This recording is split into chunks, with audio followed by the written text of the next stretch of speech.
When the Nazis realized they were losing World War II, Hitler decided to unleash Operation Werewolf.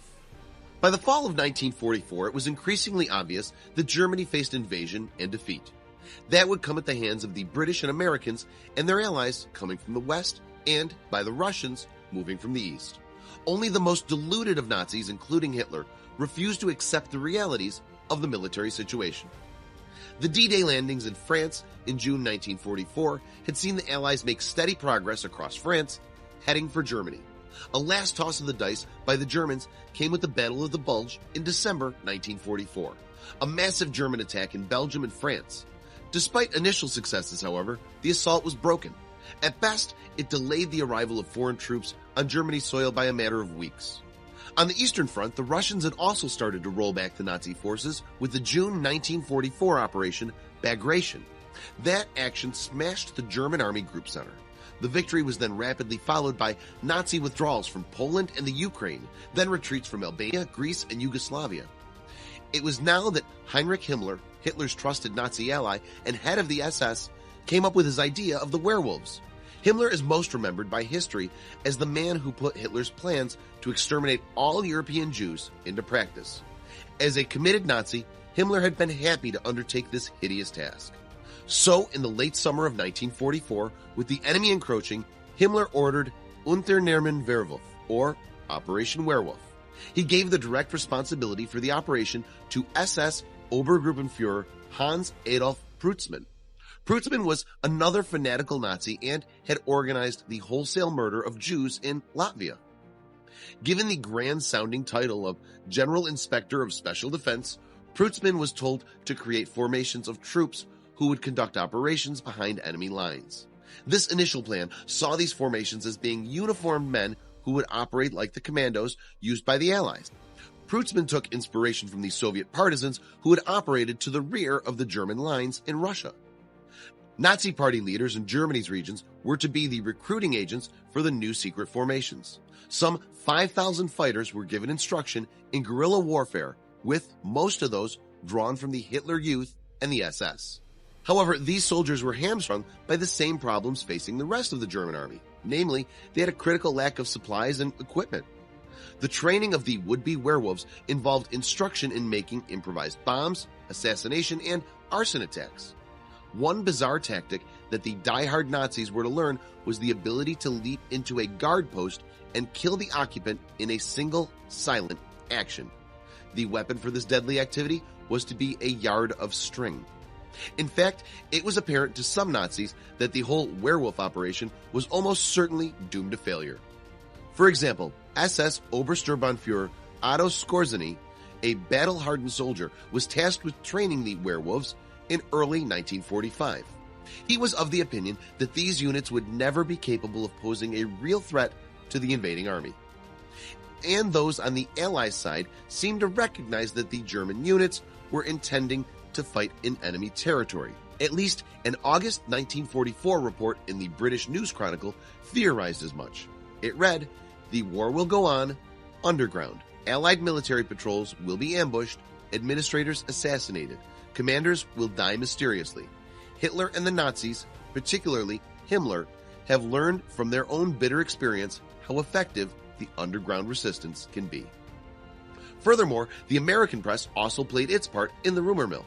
In January 1945, for instance, Collier's magazine published a piece about secret Nazi resistance plans.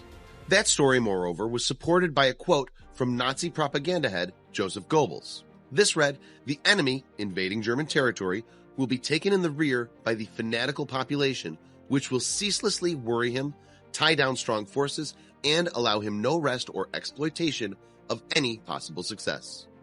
And in March 1945, Goebbels will go on to reaffirm his belief in such a tactic. Specifically, in his so-called werewolf speech, he demanded that the German people must all join forces in battling the enemy. This was somewhat of a radical departure from the original Operation Werewolf plan that asserted that only organized military forces should oppose the Allies on German soil. Then, mere weeks after Goebbels' proclamation, Radio Werewolf was established. Its broadcast introduced by the noise of a howling wolf. Its first transmission, moreover, chillingly stated that every Bolshevik, every Englishman, every American on our soil must be a target for our movement. Any German, whatever his profession or class, who puts himself at the service of the enemy and collaborates with him will feel the effect of our avenging hand.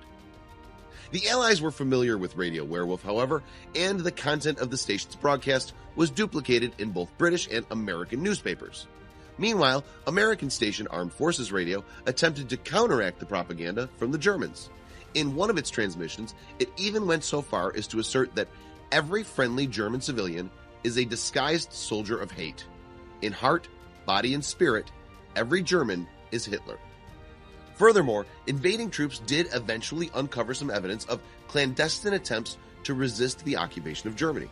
For example, in April 1945, a U.S. Counterintelligence Corps staff sergeant seized a troop of German soldiers and officers disguised in civilian clothing. The men had been concealing themselves in tunnels.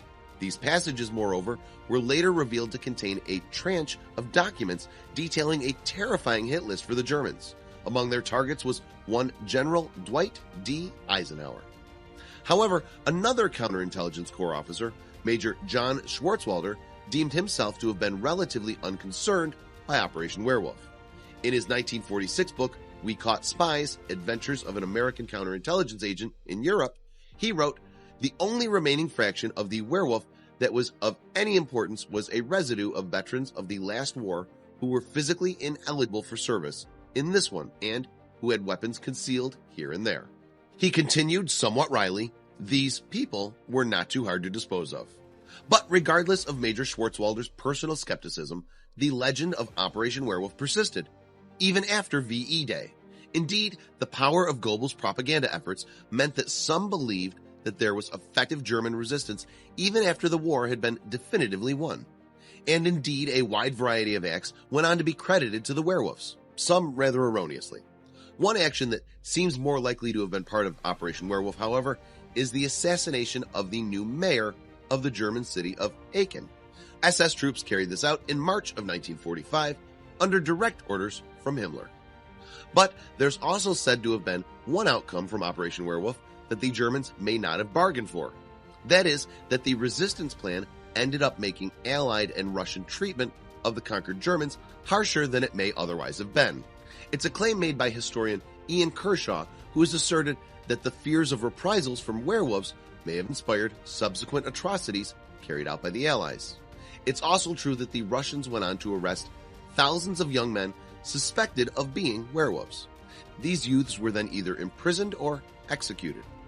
Some historians, moreover, have asserted that Operation Werewolf never even had a fleshed-out plan of action in the first place. And, in retrospect, the notion that the Germans were in any position to mount a successful guerrilla war against Allied forces seems, at best, one of optimism.